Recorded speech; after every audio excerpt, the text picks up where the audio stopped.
Hey everyone, this is Corinne Lafont, your favorite radio host, your only radio host, broadcasting to you from Trinidad and Tobago in the Caribbean on Between the Lines. And you know, I always start my show being thankful. I'm actually talking to you and it's raining, lovely rain happening behind me. Um, Beautiful day. I mean, the air is just so much fresher, cleaner when it rains and it's just wonderful. It creates a nice ambience when the rain is falling. It's calmer, more serene, more introspective. I absolutely love the rain. One of these days I'm going to do like in my childhood days and run out in the rain and run up and down on the road. I hope you guys could remember that. And there's nothing foolish about doing that. It just makes you feel free, right? So give it a try. If by you it's raining or whatever it may be, it could be snowing in whatever part of the world you are, I don't know. Just do something that you remember doing as a child that was just so freeing and crazy, and just go out and do it. What the hell, ride a little child's bike as an adult. That will bring back some laughter in your life, yeah, and some spiritual veins. So I have with me Steve Rosner. You can see his picture, is lovely image on my screen. Steve is not seeing it because he's calling in via the phone, which is awesome. So I had to set things up a little bit differently. So you're going to be seeing his image. And of course, what I normally do is I show my guest website and feature their books. So let me tell you a bit about Steve. But before I do that, we're going to be talking about Love on the Rocks. I don't know the angle or the direction in which this conversation is going to go, but Love on the Rocks, you will just follow and we will go with the flow like I agreed with Steve. So let me tell you a bit about Steve and then we will go right into it. So Steve Rosner is a self-professed Steve of all trades, not Jack, but Steve of all trades. Born and raised in New York City, he holds a BS from Brooklyn College and a master's in psychology from Hofstra University. But his early career was business and computer related. In the late 1990s, Steve was an independent consultant specializing in Y2K related issues. I remember Y2K, year 2000. Moving to Iowa in 2000, he wrote several large-scale works in the mental health field. His Guide to Mental Health and Developmental Disabilities in Iowa was the first ever educational manual for those with advisory or decision-making authority in that area. Steve has written articles about computers, Wall Street, and financial management, and has 2 published short stories to his credit. He also produced, directed, and starred in Grandmother Tales, 4 comic one-act plays of life in the Depression written by his father, Nathan. In 2015, A Guide to the Psalms of David was released, featuring the first index categorizing each of the 150 Psalms and a heartfelt English translation. He says the best compliment he ever received was when a clinical psychologist told him, "Your rendition brought tears to my eyes. For the first time, I could feel David's heart breaking." Isn't that awesome? In 2016, God is Good was published, and God and Man, Love on the Rocks was released in April 2018. Steve lives in Brooklyn with his talented wife, Audrey. According to his wife, Steve is a kind and caring person. He's a loving husband, father, and grandfather. He has a strong sense of honesty. He will not tell you what you want to hear, but will tell you what is in his heart. His soul abhors deceit. I can agree with that. So he often gets depressed observing the lack of integrity in our culture. Let me get back to my screen here where I'm featuring Steve. So, yes, Steve Rosner, welcome to Between the Lines. Thank you, Corinne. Glad to be here. Hope I provide, at the very least, entertainment to your listeners and perhaps even a suggestion or two, or challenge them in some way. And I fully agree with what you said initially about doing something. Well, if you're an adult, they think you're crazy, but going back to your childhood and doing something as simple as just walking in the rain or making snowballs in the snow, even though you might be 98 years old. Isn't that crazy? Just thinking about it makes you laugh, right? They're right, exactly. Yeah, it brings a smile and joy to your heart. You're thinking to yourself as an adult, oh my God, that was so awesome. I remember when I used to do that. And how it made you feel. And if you do it now, what will people think? Who cares what people think? At the time when you were a child, you didn't care what anybody thought. Yeah?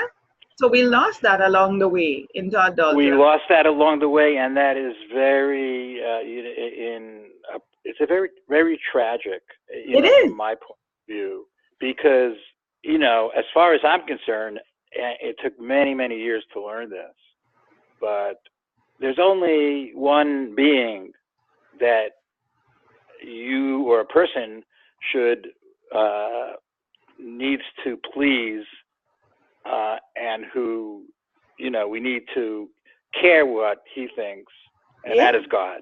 exactly. Um, Exactly. what our neighbor thinks, or even family or relatives, is what God thinks. And when we do something that is obviously not good in His eyes, it could be a little thing or it could be a big thing. Um, then we cause Him pain. On the other hand, if we do something that He, you know, feels good about, and usually, not always, but usually it's doing something kind for our neighbor, a friend, or a stranger, Mhm. you make them feel good. Of course, of course.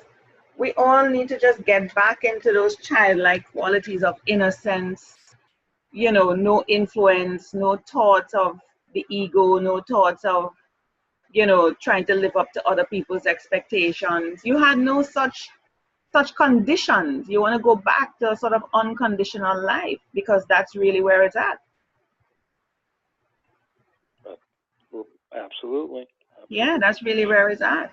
No, in reading your bio, I can sense a transition happening within you. I mean, coming from a sort of corporate sort of life into a very spiritual one. And while we are on the show, I want you to kind of share with us what led you to that transition, to that point where you got deeper into your spiritual life.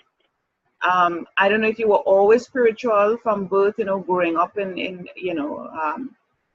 what type of home you grew up in, but I wanted to kind of share that transition leading you to being to even going through the Bible and working on the Psalms. I mean, that is significant. The Psalms is about joy, is about um, it's songs. Psalms is about songs, and a lot of people, if they don't know any other book in the Bible, it's the Psalms, and most people may have heard of David. If not, they will hear about him today, But tell me a bit about your background leading you from that corporate life into. Okay, the the the sort of big picture. I'll tell you in a moment, but I think it's important for your readers to know. This is a very brief description of a guide to the Psalms of David, uh, where I index each of the 150 Psalms in four categories: purpose and mood and theme and audience. The reason being, God gave me the gift of analysis. And so, if you, for whatever, if you're an individual and you're scared and bad things are happening and you need a psalm to pray to God, you just actually go through a sort of a database, and it gives you psalms that you could say. If something, if something good happened, you want to thank God, it gives you something. If so that's number one. But it's very important for people because they don't know that. I'm just going to read two paragraphs. The typically thought of, and by the way, John Adams wrote a letter to Thomas Jefferson. Americans, of course. Well, I don't even know if Americans know about John Adams. They're so ignorant these days. But he said the Psalms of David in sublimity, beauty, pathos, and originality, or in one word, poetry, are superior to all the odes, hymns, and songs in the English language. Now, he wrote that 200 years ago. I don't think John Adams would change his mind now. And this is of course the English language. The Psalms were written in Hebrew, but what is important to know is that typically they're thought of as hymns of praise to God, but they're really so much more. They're invoked to comfort and to instruct, to lament and inspire, to bless, even to curse. In tone, they span the gamut of emotions from ecstasy to despair, grief and serenity, fear to awe, indignation to remorse, and rage to love. They talk about the rewards of righteousness, the pitfalls of evil, the grandeur of the universe, and recount God's compassion and benevolence. And so I say, in short, the Psalms are like a fabulously rich gold mine, but whose ore has not been extracted for lack of tools. It's like if you have, someone left you $1 million in a bank account, but you don't know the bank, you don't know the number, whatever, you can't get it. So it's the same with the Psalms. There's 150 Psalms, but there's so many different reasons why you might say one Psalm or another. David himself suffered tremendously. He wrote about 75 Psalms. Mm-hmm. And some of his Psalms are ecstasy, some of his Psalms are despair, so it's really a wonderful resource, for both Christians and Jews. I mean, really for anyone, it's a wonderful resource that we can use to comfort ourselves and to pray or whatever. Although I always say, pray to God in your own language. So that it's important to know that. As far as I'm concerned, I have an analogy or a framework. I don't think I invented it, but you're with me, right, Corinne? Yeah, I am. I'm listening to you. Oh, yeah, okay. So if you take the four directions, okay, you take north, south, east, and west. So north is like spiritual. We'll just say that. South is physical, west is emotional, and east is intellectual. Mm-hmm. So when I was younger, I, would put myself very southeast. I was, using my head. I was very physical. I love sports and baseball and this and that and so on and so forth. Spiritual, I was so far from north, I can't imagine. And emotional, I really, kept my emotions under my hat. I didn't express them very much. And, I suffered a lot because of that. And, as I grew older, whatever, with help from different people, I decided I don't want to live that way. If you live without emotions, you're not living. And exactly. So my journey, I sort of traveled from the East Coast virtually, not only to the West Coast, but I think I went too far. I was in the Pacific Ocean. I became too emotional. But, now I have, I think, a reasonable balance. And as I grew older, I became actually more spiritual. And in my case, and I think in many cases, I suffered very much. And so, and I didn't really have God in my life. And so at some point I said, you know what? I can't function on my own. I need help. And at that point I said, well, maybe God could help me. Let me try to tap in to his, ubiquitous knowledge. And somehow, he did help me. I figured it out. Actually, the person that gave me, even though I'm of a Jewish faith, the person that gave me sort of the clue about this was actually a pastor. We were both living in North Carolina at the time. And I guess starting about 17, 18 years ago, I decided, you know what? My life is really going nowhere. With all the gifts, I'm sort of a failure. I've been in bankruptcy twice. This is crazy. Or as they say in Yiddish, it's meshuga. That means you're crazy. And so I start slowly come back towards God. As a Jew, observe, the commandments that he gave the Jewish people, which is not necessarily the same ones that Muslims have to observe or Christians have to observe, and slowly but surely, make my way back. And he has, life has not been easy, but he has certainly blessed me in many, many ways. And so, 5 or 6 years ago, wanting to do more than just live my own life with some happiness, I thought, let me use my skills to write, you know, to do something that maybe, a lot of people won't be able to do. Being Jewish and understanding Hebrew, maybe not perfectly, and having the ability to categorize, I thought, what, I could do this. I could, read the Psalms, translate them, categorize them, and write a book that would be helpful to people. I might just mention there's a small chapter in my book that is very specific. It's actually the second edition, and there's a list of about 20 different life situations, and it recommends Psalms, 3 or 4 or 5 Psalms you might say, if you needed it for those. For example, I'm just going through it right now, find it in a second. For example,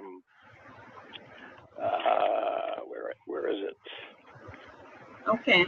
Oh yes, Psalms for special occasions. So, if you're going into the army, or you're seeking a mate, or you're a couple and you're barren, or you're, unfortunately you have a divorce or a breakup, or you have a serious illness, etc., suffering emotional or physical abuse. So there's a list of Psalms that you could, tap into and ask God for help. And I guess I might mention too, you could buy it at Amazon or Barnes and Noble online. It's pretty inexpensive, it's $13.95.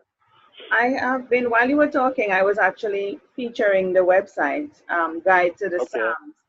So I was going through and flipping through the different pages. And of course, I'm recording this so that persons can see where they need to go to be able to check out your book even further. Right. Okay. So, you went through a journey. I mean, a lot of people are finding God. And I mean, the show is about love on the rocks, and love on the rocks, just like how you would have the relationship between a male and a female, man and woman, husband and wife. Boy, right, exactly.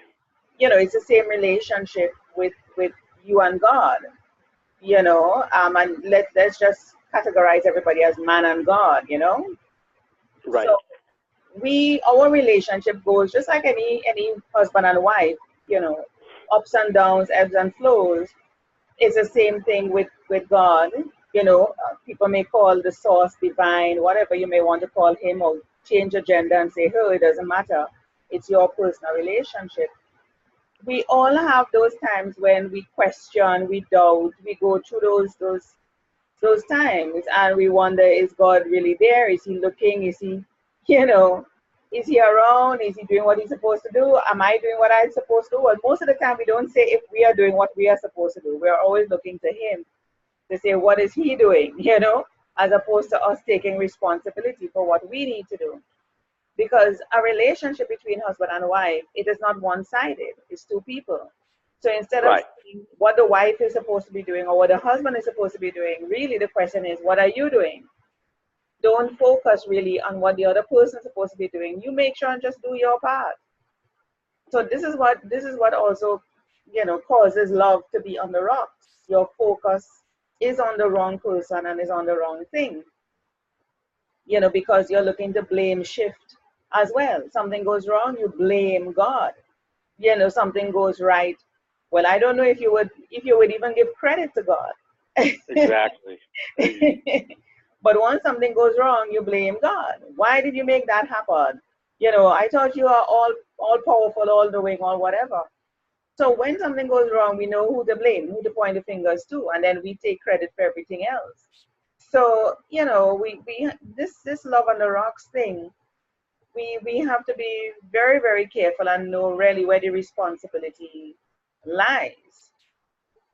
Whether in our personal relationship, husband, wife, boyfriend, girlfriend, mother, daughter, however the relationship is, siblings, even neighbors, even your church, even at work. Look at the relationship and really look at yourself, not really at the other person. Because they too need to do the same as you, look at themselves and not at you. Does that make sense? Well, not only does it make sense, that's that that is a large part of what I wrote about it. Mm. And I think you understand, you know, the how to communicate with God and how to receive His blessings. But for those that don't, the book attempts to specifically, I mean, not just generally, but actually things to do to gain God's favor. And if you gain God's favor, your life will be easier, and you'll suffer less. And what just came to mind? Should I give you? I think a brief summary would be helpful. Yeah, but before you go into that, what just came to mind? What just came to mind, Steve, also is that once you have a really good relationship with that higher source, divine God, right, you will have great relationships with everybody else, because that is the reference through which you know how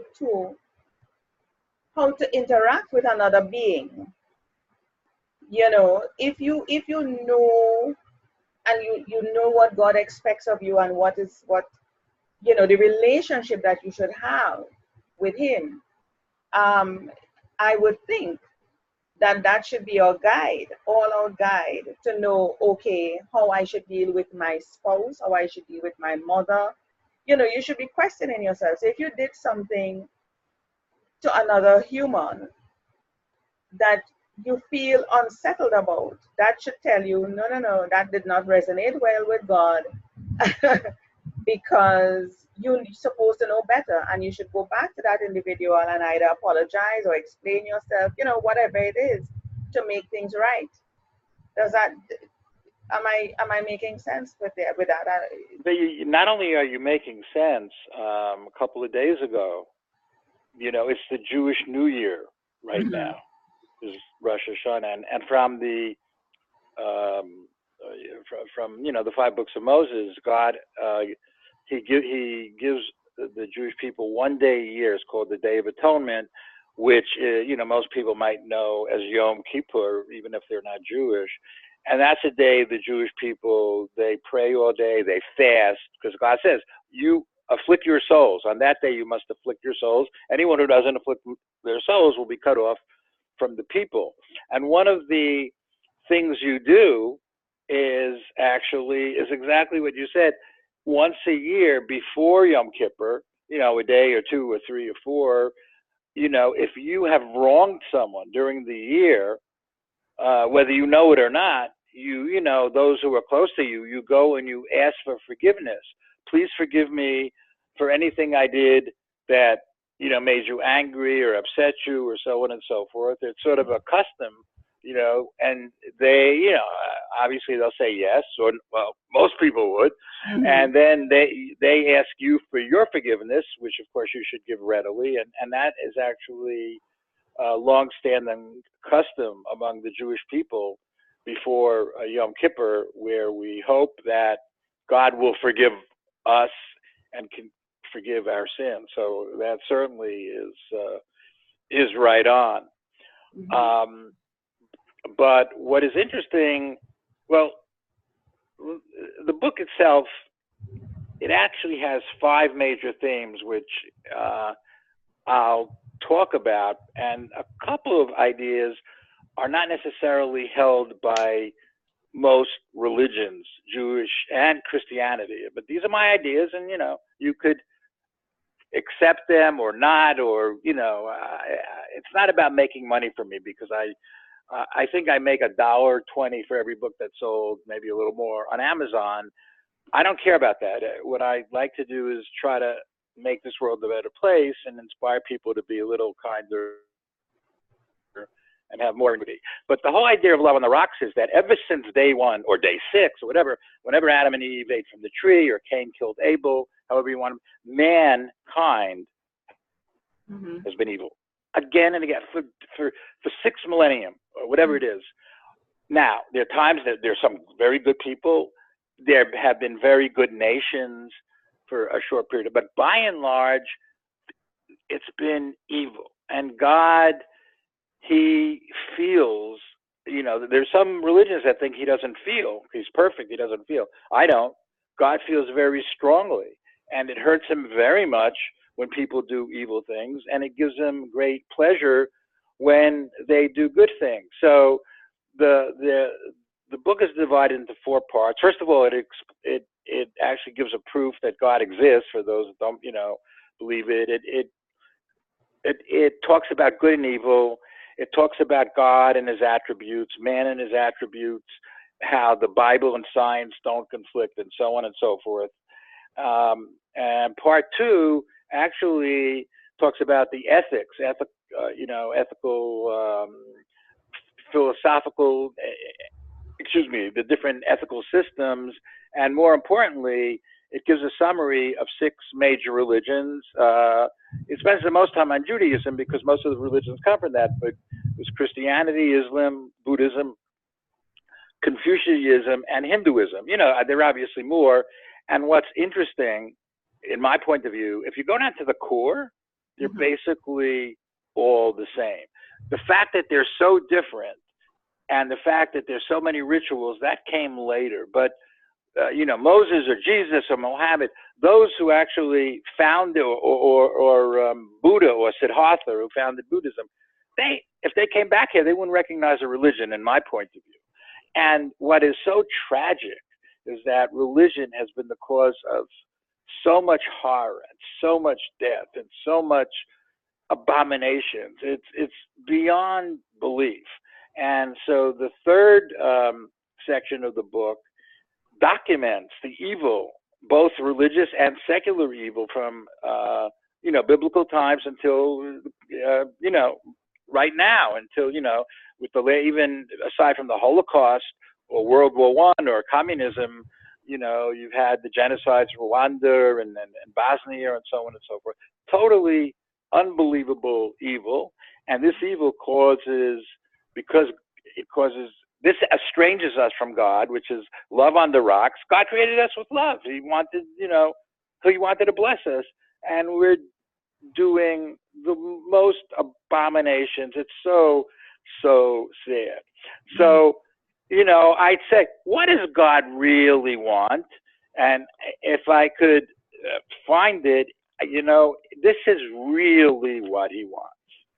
All he wants, I don't care who you are, I don't care, even if you're not religious, even if you're just spiritual, God wants righteousness. That's what he demands. God wants us to be righteous. He said that so many times in so many ways.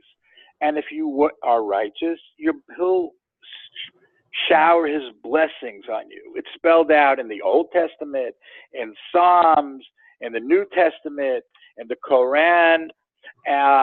And I actually, besides the quotations, I reduce it. For example, don't glory in your wealth. Don't glory in your strength. Don't glory in your knowledge. Rather, if you need to glory in God, who is a God of justice and compassion.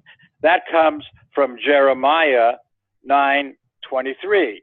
Now, again, those who accept God, who faithfully observe his covenants, are men of truth, who humble themselves, who avoid vain talk, who are active in deeds of charity. These will be heirs who will inherit paradise. That comes from the Quran.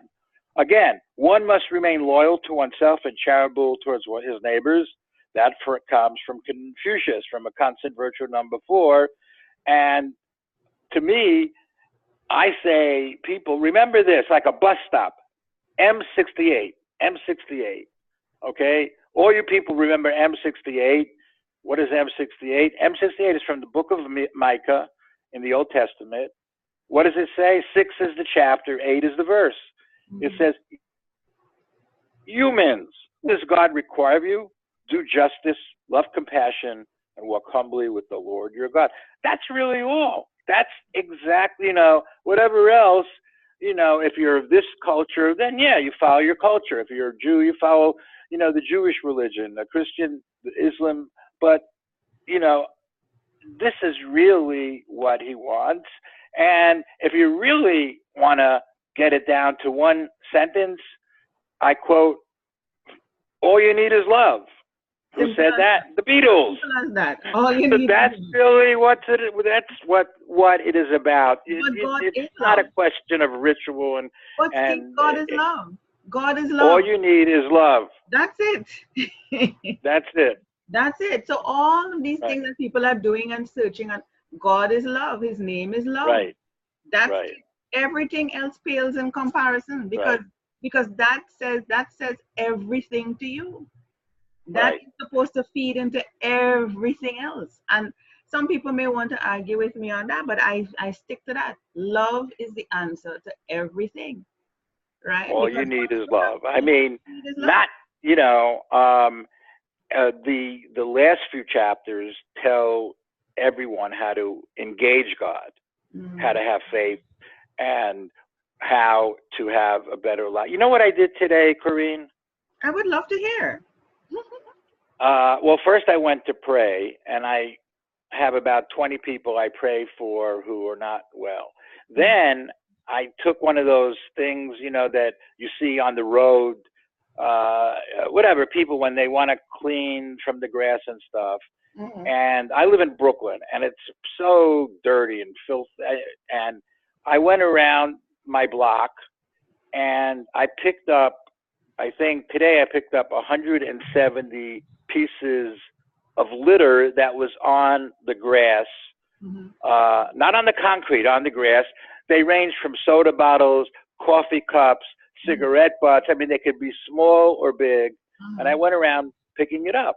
And in doing so, I said to myself, God, how could anyone be so insensitive to just throw and litter your creation? Great. Now, if it's concrete, man made that. So I'm going to leave it there. But if they throw it on the grass, this is your, this is yours. And I recommend in my book, once a day, pick up just one coffee cup. That will make God feel so good because number one, you're thinking of him. When you're doing it, you're thinking someone had the nerve to throw coffee on your grass.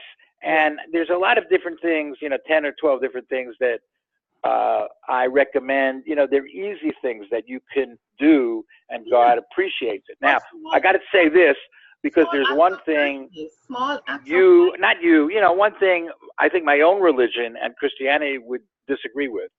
In my judgment, we're told we're here to do God's will. I do not believe that. I believe God wants to do our will. He wants to bless us. He wants to do what we want.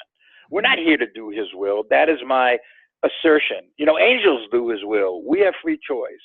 However, if we want to become, an Academy Award actress, or we become a center fielder for the New York Yankees, we have to work hard at it. And also, if we want to become a CEO, we have to work hard. It's not going to happen overnight, but we have to be righteous in how we go about it. If we're going to screw other people to go up the corporate ladder, that's not acceptable, and we'll wind up, being homeless. So, but really, God, as far as I'm concerned, he wants to do our will. Why would he make creatures like human beings to do his will? He doesn't need anything, right? So that is one thing that, I think my vision is unique. And there's one other thing too, in my religion, most people believe in the tradition is that God comes first and humans come second. I totally disagree with that. Humans come first, God comes second. If you read the book of Job and you understand it, you will see very, very clearly that, God cares more about how you treat humans than he does about how you treat him. God, if you're angry or this or that, or you don't pray or whatever, it's how you treat. He gets incensed when you are very, very, callous or evil towards humans. So someone said, well, Steve, I'm sorry? It is said in the Bible as well, what you do to what it is? Whatsoever love your neighbor as yourself, you mean? Yeah, and whatsoever you do to my brother, that you do unto me. You know, Right, exactly. so you hurt him because it's a piece of him. It's part of him. You know that you hurt. Right. It doesn't matter that you put humans before God. Humans are representations of God because there is a part of him, that divinity in each one of us. And so so there's no hierarchy necessarily. I mean, he's all powerful, all knowing, you know, all of that. So obviously he's higher than all of us, but he has placed divinity in each one of us. And he expects, and he would like, obviously, because he gave us free will. I heard you mention will, but he gave us free will because he doesn't want to overpower us, to tell us what to do. He gave us, that is one thing that he gave us, to see what we would do. Free will. He doesn't want to come and control us, but he gave us free will to be able to say, you know, I choose to do good or I choose to do bad. And he would still love you nevertheless. It doesn't matter what you Well, do, he still loves you nevertheless. you But know, he would prefer. he will forgive you Yeah, if he would you're, prefer. He he would will still forgive you, but if you keep on doing what love. is evil, I don't hold that he will love you. He'll destroy you. Well, So it's I like don't know. cancer. That's But an so, which is a little bit different than Christianity. Christianity believes he will love you nonetheless. Judaism, at least in Judaism, tends to not to go that route. It believes you know, what happens to you at the end of your life depends on what you do.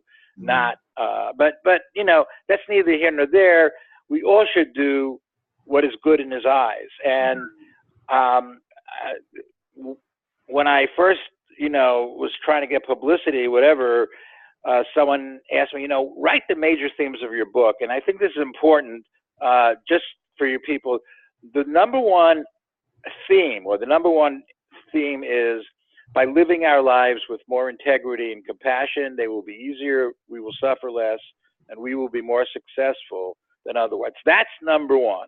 God wants us to live with integrity and compassion. Number two, the book states there is a creative force in the world. He is known generally by the name of God, whatever religion one ascribes to. He has given humans free will, as you just mentioned, and is intimately involved in his creation. So you mentioned at the beginning, he is intimately involved. He created the world with love, and he desires to bless us.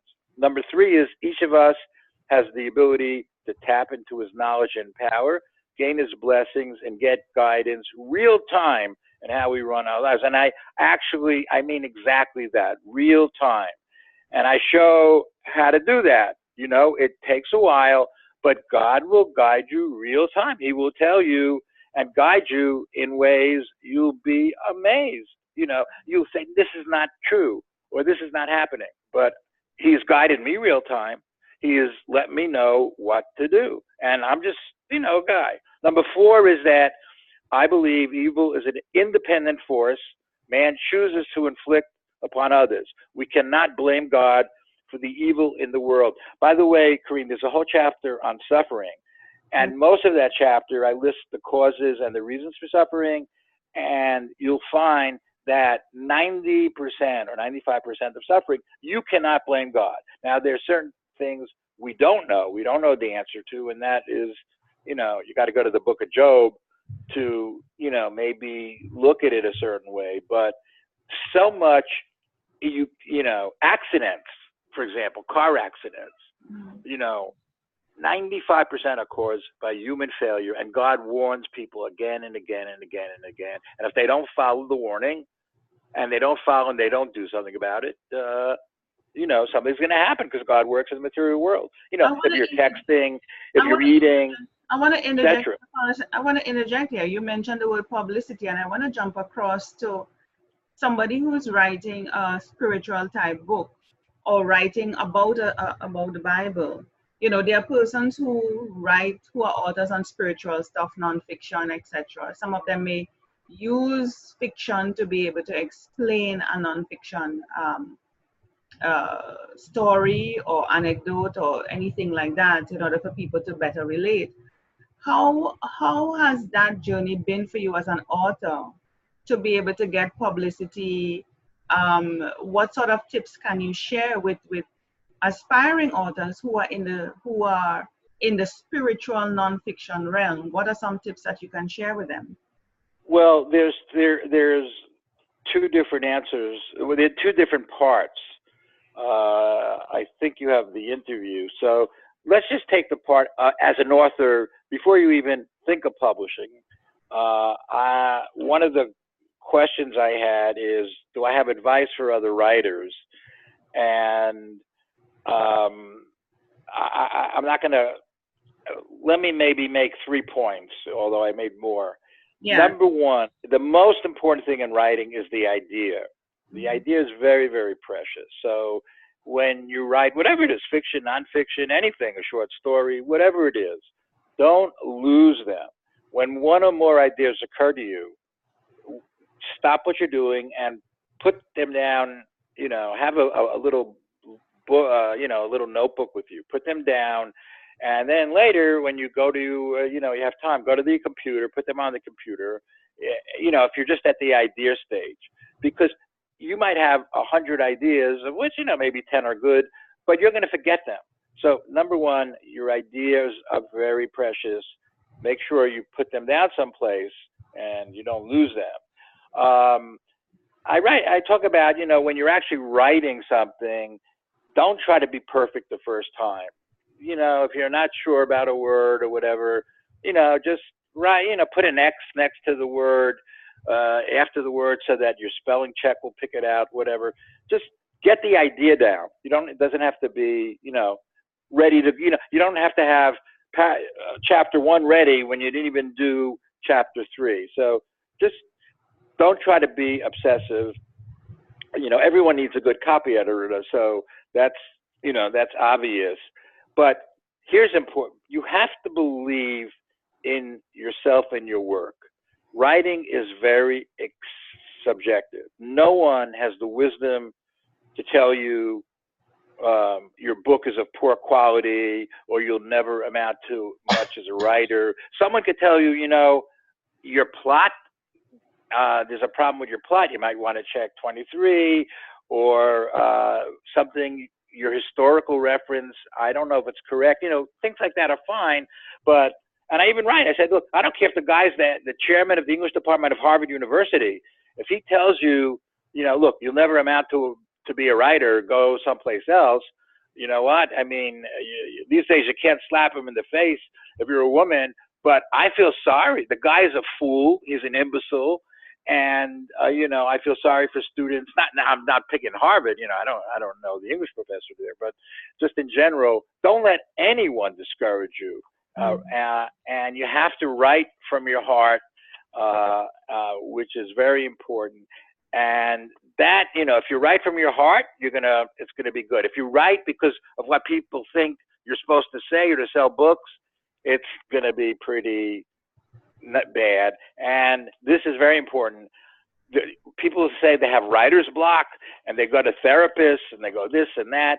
To me, it's a complete fiction. There is no such thing as writer's block.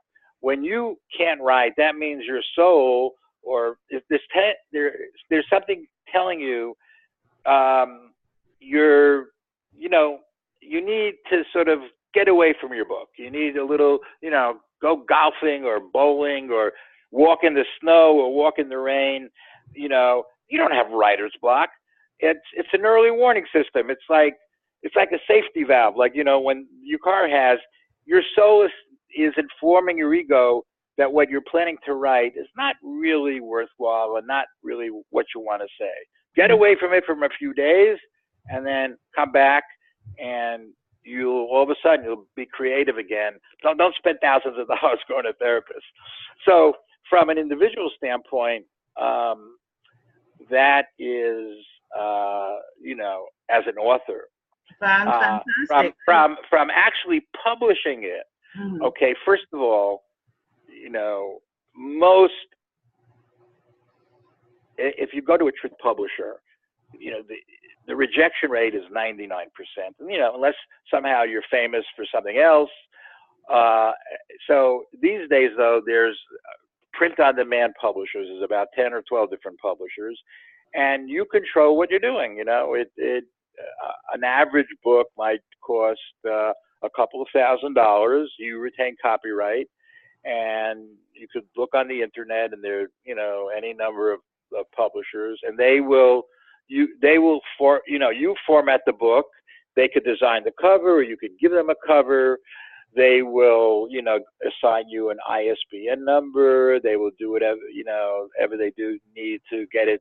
So Amazon and Barnes and Noble online, possibly, they will get it in the various publications that come out every month that this is a new book.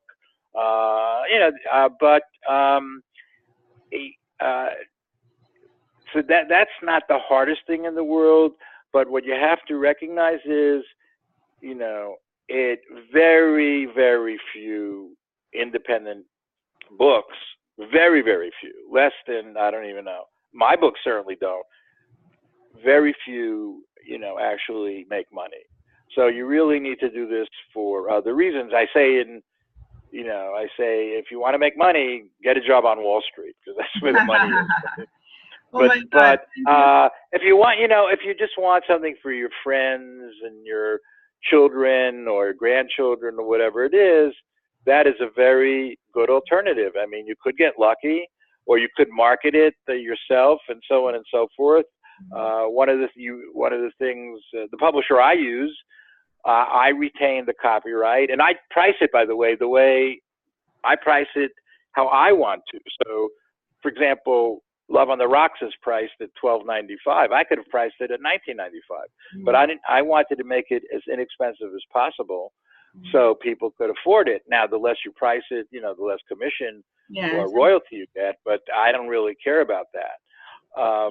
Those are great tips. Those are great tips, Steve. I mean, those are really, really good. And one of the things that I'll just mention that my publisher, I mean, I like them. I've published 3 or 4 books. Every once in a while you have a problem with a publisher, but my publisher, there could be others that are a little better. I don't know. I'm happy with them.